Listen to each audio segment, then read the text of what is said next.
Big boss Malayalam season 6-ലെ മൂന്നാമത്തെ ആഴ്ചയിലെ jail nomination അങ്ങനെ അവസാനിച്ചിരിക്കുകയാണ്.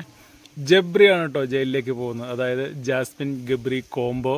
അവർ ഹൗസിൽ ഒരുമിച്ചാണ്, ഏത് സമയവും അവരൊരുമിച്ചാണ്.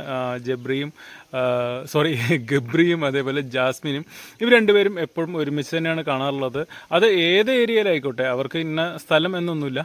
എവിടെയായാലും, ഇപ്പോൾ ബെഡിലാണെങ്കിലും അല്ലെങ്കിൽ പുറത്ത് ഡൈനിങ് ഏരിയയിലാണെങ്കിലും, അതല്ല നമുക്ക് മീറ്റിംഗ് ഏരിയയിലാണെങ്കിലും, എവിടെയായാലും ഇവർ ഒരുമിച്ചാണ് എപ്പോഴുള്ളത്. ഇവരെ ഒരുമിച്ച് ഇപ്പോൾ വീണ്ടും ഹൗസ് അംഗങ്ങളെല്ലാവരും കൂടെ തിരഞ്ഞെടുത്ത് ജയിലിലേക്ക് വിട്ടിരിക്കുകയാണ്. അവരുടെ ചിന്തയിൽ അതൊരു പണിഷ്മെൻ്റാണ് ഇവർക്ക് രണ്ടുപേർക്കും കൊടുത്തതെന്നുള്ളതാണ്. പക്ഷേ അത് ഇവർക്ക് തിരിച്ചടിക്കാൻ വേണ്ടി പോവാണ്. കാരണം ജയിലിൽ ഇവർ കണ്ടൻറ് ഉണ്ടാക്കും, ക്യാമറ സ്പേസ് മുഴുവൻ ഇവരിലേക്ക് തിരിയും. ജബ്രി കോംബോ അങ്ങനെ ഒന്നുകൂടെ ഹിറ്റാവാൻ വേണ്ടിയിട്ട് ആ ഹൗസ് അംഗങ്ങൾ തന്നെ അവർക്കൊരു സഹായം ചെയ്തു കൊടുത്ത പോലെയാണ് ഈ ജയിൽ നോമിനേഷൻ കണ്ടപ്പോൾ എനിക്ക് തോന്നിയത്.